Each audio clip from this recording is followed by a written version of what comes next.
Hello, everyone. I'm James Milan, and I am with the Assistant Director of our libraries, Anna Litten, and we are going to be getting an update on various things going on at the library, since we all know how important the library is to our quality of life here in Arlington. So first of all, Anna, always good to see you. Thanks for joining us. You as well. Thank you so much for having me today.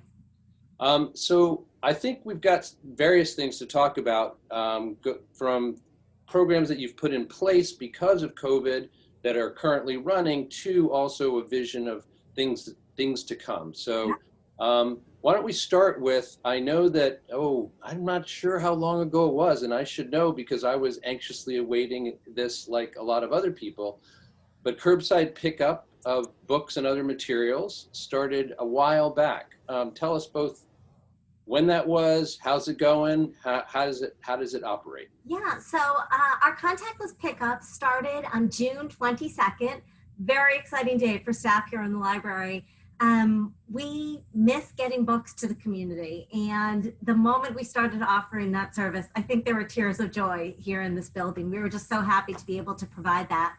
So our contactless pickup system works well for anyone who has placed holds before. And of course, we are here to help anyone who has not used our hold system previously. Anyone in the community is welcome to go to the library catalog. You can access that through robbinslibrary.org. Once you click in the catalog, you can find any book that you are interested in and request the title. Once you request that title, a long process is put into place where we are able to get that book for you either here from the Robbins Library or from one of the 40+ members of the Minuteman Library Network. When your book becomes available for you, you receive a notice that your titles are ready and available, and you go back to the Robbins Library website to schedule your pickup with our contactless pickup booking tool. It's a really simple tool to use. You select the time that you would like to pick that book up. We currently are offering pickup slots between 9:30 and 6:30, Mondays through Thursdays. Fridays, that's 9:30 to 4:30. And then on Saturdays, right now, I'm speaking to you today on September 1st, and next week our regular hours will start. So currently on Saturdays, you can only pick up between 9:30 and 11:30, but starting next week, it will be 9:30 through 4:30. So quite a few pickup options available for the week. You schedule your time, you walk up to the library's front door, and books are labeled with a little labeling system that includes the last three letters, the first three letters of your last name, first initial, and last four digits of your library card. You grab your books off the shelf and you're good to go. You are ready to go. So we started that system on June 22nd. We were so happy. It was a little bit, people were having a little bit of a wait to get their books at that stage, as all of the libraries in the Minuteman Library Network were kind of gearing up for the service. And that is working so smoothly for people right now. Yeah, so obviously, couple of things that are a little bit different about that from normal operations. One, it sounds like, I have long personally made use of the fantastic hold and request system that extends throughout the entire Minuteman Library system. But I know that when I would check for a book, if it was in the library, I couldn't do anything but come to the library and find the book and check, check it out. Right. Now I guess you can hit request for everything, including the stuff that's already in the library. That's how you have to do things. Yeah, and that is how you have to do it, yeah. And I'm just so happy when libraries were a little backed up, when all the Minuteman libraries opened up to systems similar to this one, in a pretty quickly to each other. And it was moving a little bit more slowly at first as libraries were reintroducing staff into their buildings to do all the tasks that we need to do on the back end to get those books out to people on the front end. And at this stage, it's moving so quickly. We are pulling off of our shelves between 700 and 500 books almost every day. So I'm sitting here right now up on the third floor here in the library. I did have to look before I came up to the space because there are frequently staff members walking through the building, pulling books that have been requested by members of the community that will be waiting for them within a couple of days downstairs in our vestibule. So that's super exciting. Yeah, in fact, I can tell you that I have my next pickup scheduled for a couple of days from now, and I'm really looking forward to it. And I'll even return Thank a you. couple of the materials that I've picked up before. Yeah. So it's, you do have to, you have to build in a little bit of wait time. Yep. But of course, that's a very small accommodation compared to everything that we generally have to deal with under COVID. So. Absolutely. For me personally, I check out books for myself and I check out books for my 3 kids and my husband. And I schedule my pickups for about once a week so that I can collect all the books that have come in for all the members of the family. I think of my pickup time as being a lot like a library trip I would have taken in pre-COVID days when I would have gone into the library once a week, picked up books for the whole family. And currently I'm thinking of my pickup slot as kind of the same thing. I want to schedule once a week to pick up all the books that have come in for the whole family. Yeah, and I think just maybe the last thing to say about this before we move on to the next topic is that you had mentioned that you can schedule a time.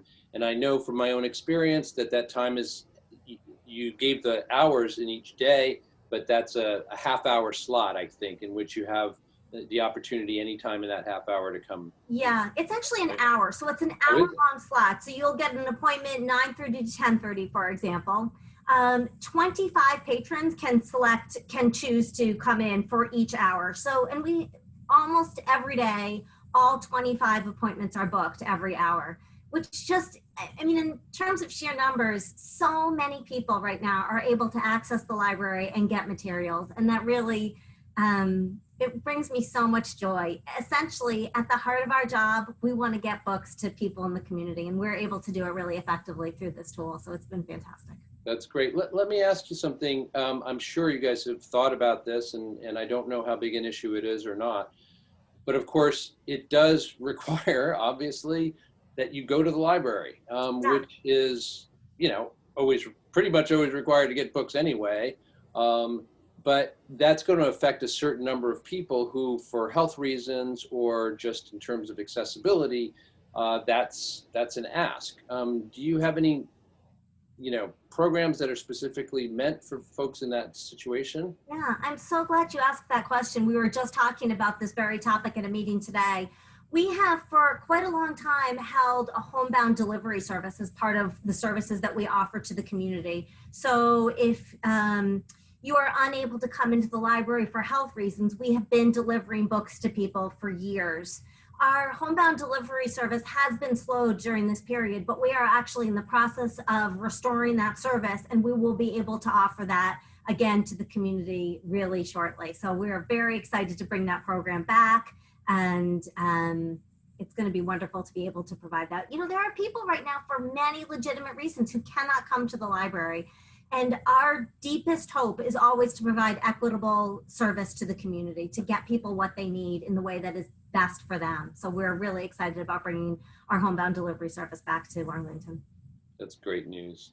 I received a notification a little while back of another one of your new programs, and this being really what seems to me like a new program entirely rather than a necessary adjustment to accommodate for the pandemic, and that is the library grab bag. I have not yet used it myself because I have so many books that I've already, I already know that I want. But explain to us what that program's all about. This is another program that I feel myself smiling because this program really brings me so much joy and clearly brings a lot of joy to the community. Our library grab bags launched on August 10th, and our library grab bags kind of fill a different slot. You know the titles that you're looking for, so you are requesting specific titles, but maybe you don't really know what you're looking for. And what you loved about the library was coming in to browse our shelves and finding that book that you didn't know that you wanted, but was the perfect book for you right then. We're often talking to a librarian to get, Exactly. to get some good suggestions. Yeah. So we wanted to bring that kind of feeling of finding something wonderful that maybe you didn't choose. We wanted to give parents the option to get just a lot of picture books without knowing the specific titles that we were looking for. We wanted to make a vacation bag for people who just like mysteries and don't really care which mysteries those are. So our library grab bag program works via a form. So you can go to our website. The library grab bag form is right there. Patrons are asked a pretty basic and minimum number of questions. What kinds of materials are you looking for? First, you have to select which age category you're looking for, kids, teens, or adults. And then from there, you just answer a pretty short list of questions. What kinds of materials are you interested in? Tell us something that you liked. And librarians on staff go through the library and pull items that match your request. We schedule 5 grab bags go every hour from the library, every one of those hours that we're open. And we frequently have, frequently all of those slots are taken. The grab bags really depends on the kinds of books, but over 10, 20 more items per bag. And one of my favorite things about the grab bag program, we call patrons to schedule the pickup for those. Those are not scheduled through that same contactless booking tool. So when your grab bag is ready, after you've filled out that form, submitted your form, the librarians read the forms, they assemble the bags, and you get a call. Your grab bag is ready. I'd like to schedule your pickup for you. And my favorite thing about this program is talking again to our patrons. Librarians miss patrons. We like talking to people. People are so happy with the service. One of our staff members was just saying today, she called a community member to say her bag was full, and the woman said, "Please don't ever discontinue this program. We love it so much." And it is just a great way to find books that maybe you didn't know that you wanted, books that really are going to keep those kids happy and keep those kids busy, and really providing some fun and different things for you that you didn't know you were looking for. Yeah, it's a genuinely great idea. And I'm wondering, is this something that you picked up through the network of libraries, Minuteman and beyond, or something you guys conceived of yourselves? How did that even occur to you? Yeah, great question. I think this came about from a couple of different ways. First of all, we did see the need in the community to be able to provide larger quantities of books for people than they were easily able to assemble through the contactless booking tool. That just, if you're a family if you're going on vacation and you want, 20 mysteries, if you want a lot of books for your kids, it was a little more cumbersome for families to place holds and all those different titles. We were really hearing from people. I just need stuff for my kids. I just need stuff for my teenagers. I need something. My 6th grader is home. My child needs some books. So we were definitely hearing from the community that this would be a useful tool. And at the same time, we were noticing that other libraries around the country in our network were coming up with similar programs. Some of them are a little bit more geared to specific topics. We tried to make ours a little bit more patron focused and really asking people, not just telling me that you want mysteries, but tell us a little bit more about you and your situation so we can really get you a curated bag of books that really match you and your needs. Mm-hmm. And as you were speaking, I realized that I'm wondering whether you're finding clearly part of the thinking in terms of conceiving of this and putting it into operation was responding to the needs of families. Yeah. Whether they're going on vacation, whether they're just trapped at home and they've run out of materials, etc. Are you finding, in fact, that the majority, I don't know how much you keep track of this kind of thing, but that a lot of the requests that you're getting on a daily basis are, in fact, those kinds of requests where you're getting them from families, and it's largely children's books and teen books, etc.? Or, are there any patterns, I guess? Yeah, no, we really did have families in mind when we created this. I have been so happy to see the use that this form is getting across all ages. I wasn't sure how adults would be using a form like this, if they would need it or not. So many adults do really know the books that they're looking for. I have been so happy with the response across the board that we are seeing adults who are using this, teens, parents using this for teens, and many, many children. The bulk of the requests are for families. I've got a 5-year-old and a 2-year-old, and I need picture books and easy chapter books for my young children. So we are seeing we do have more requests for that type of material. But I have just loved seeing the requests from adults, the requests for teens. Everybody seems to want a service like this. And it is, quite a few times librarians have mentioned, it's helping us see our collection from a little bit of a different vantage point. And it's just been really interesting to see the ways that we make it easy or make it hard to browse the library. We don't always have consistent stickers for genres on our books. And we certainly are noticing, oh, it would be helpful if we had a few more genre stickers on some of our items. If we're noticing that, we are sure our patrons are as well. So I think this is giving us a great look into what it's like to browse the collection in a little bit of a different way as well. So we hope to, I know we are providing a great service to the community. Again, the feedback has been so wonderful, but we're also really, it's helping us understand how our patrons interact with our collection daily in a way that we haven't really before. So it's been a really wonderful experience. Yeah, it just sounds exciting. That's great. And I have to say, it's so much fun. The librarians are really enjoying it. Yeah, I would think the librarians are like, whoa, I've got a lot of time for this kind of thing, which is one of the things I love the most about being a librarian. So that's excellent. I was wondering, I know from my own experience with contactless pickup now going back a couple of months and just seeing what the shelf looks like when I come in, that, books and audiovisual materials, et cetera, are all there. But I'm wondering about the kinds of things that you also get from the library that, aren't on those shelves. So museum passes, things that you would get from the Library of Things. How are you guys dealing with that? Yeah, that's been, again, another great, it's been an exciting challenge to get some of those items back to the community. The museum passes, I'm going to start with those since some of those are available right now. If you go to our website, go to our museum pass page, you can check out some of our museum passes already. That's such a great example of ways that we have been, our museum pass program, of course, has quite a few partners. So there's the wonderful Friends of the Robbins Library who provide support for our museum pass program. There are partner museums who have to be open or not open or working with libraries. So we had to spend some time on the phone figuring out how we are actually going to get some of these to be working. Some of the museums have changed their procedures as well. I know. I was wondering if they're even open, whether it was just a non-issue because they're just not really open themselves. Right. So the Museum of the Museum of Fine Arts, as many people know, is still not open to the public. So that pass is just not available right now.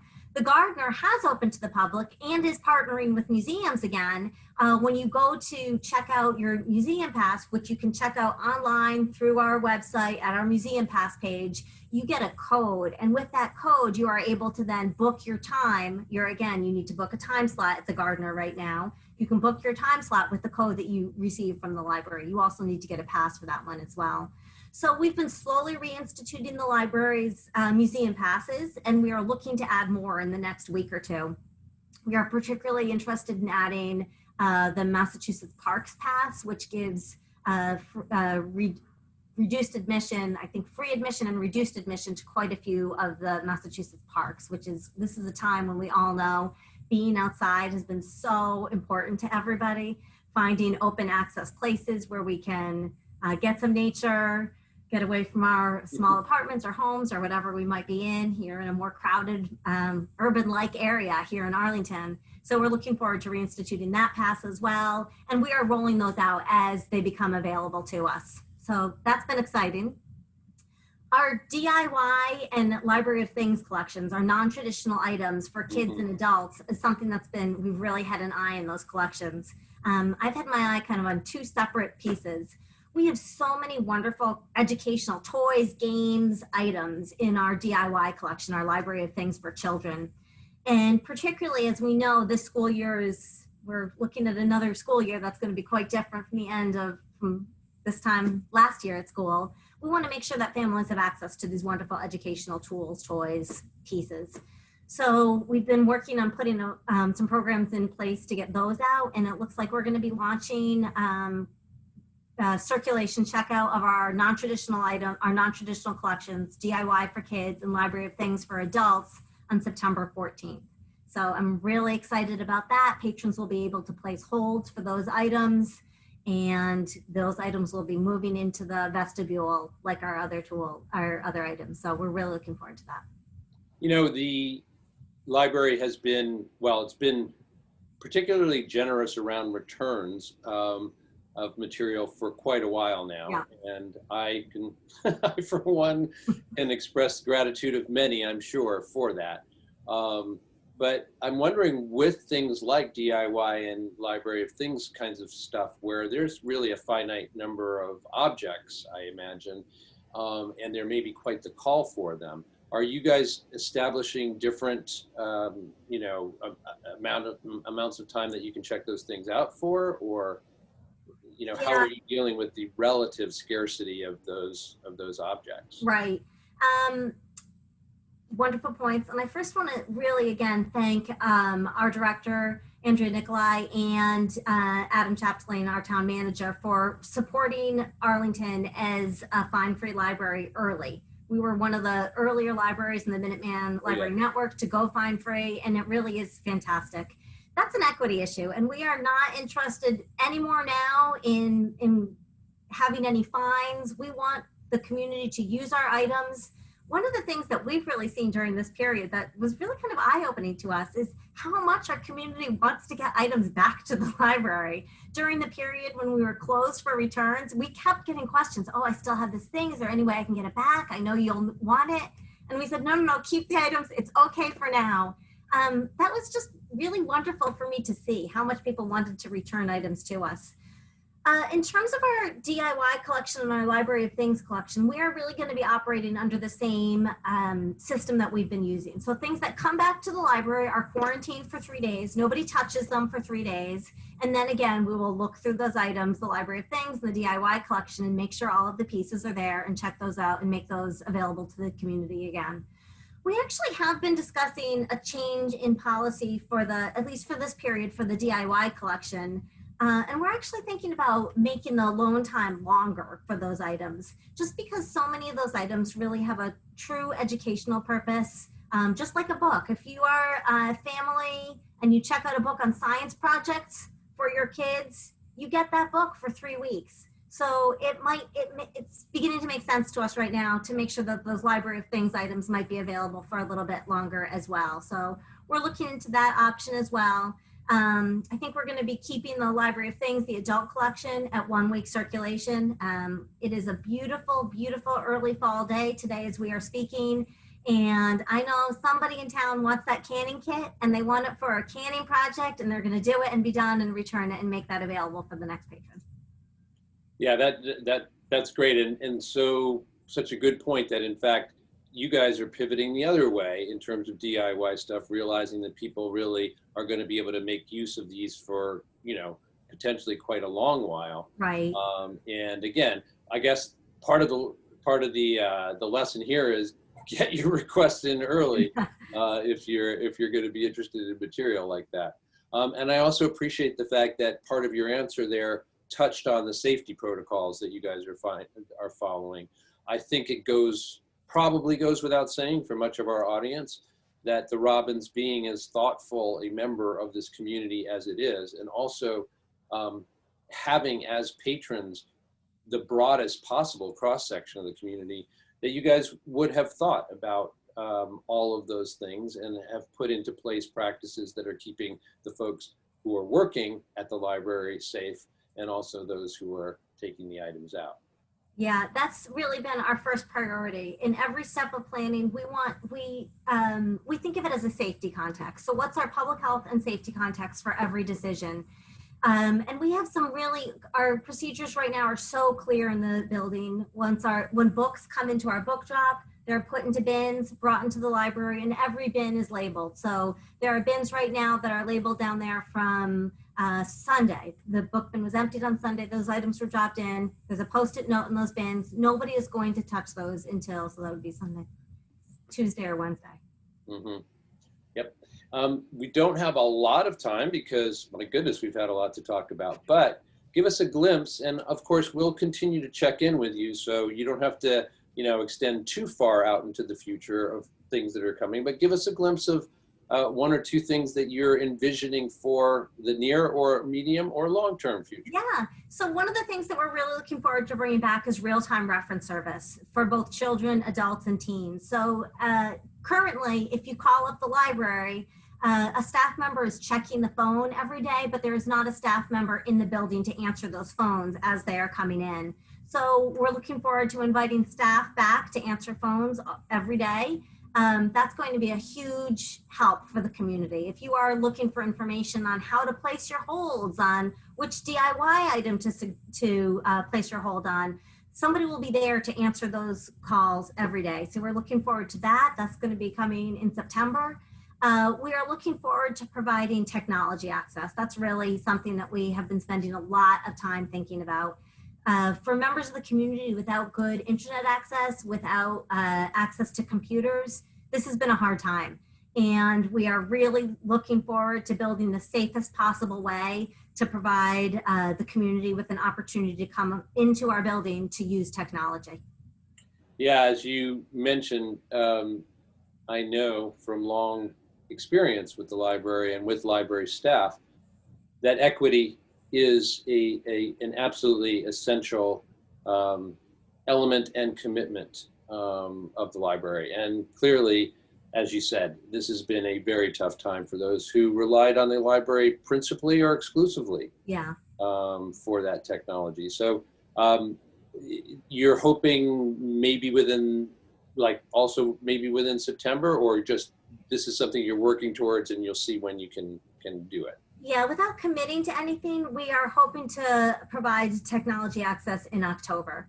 And I really believe that because we have been so thoughtful and judicious throughout this period, we're going to be able to provide safe and equitable access to technology sometime in October. Anna, it's always a pleasure to talk to you, truly, and to hear the palpable excitement in your voice and on your person as you describe these programs, because this has been, needless to say, a very hard time for a lot of people. Always good to be reminded that it is also a time of opportunity to innovate, opportunity to figure out, as you said, what it is that your patrons most need, what practices they follow or are going to be, work best for them, etc.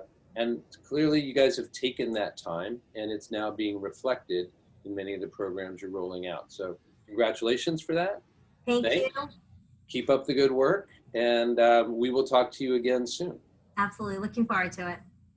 Okay, that is Anna Litten, our Assistant Director of Libraries. I am James Milan, and we'll see you next time. Bye. Thank you.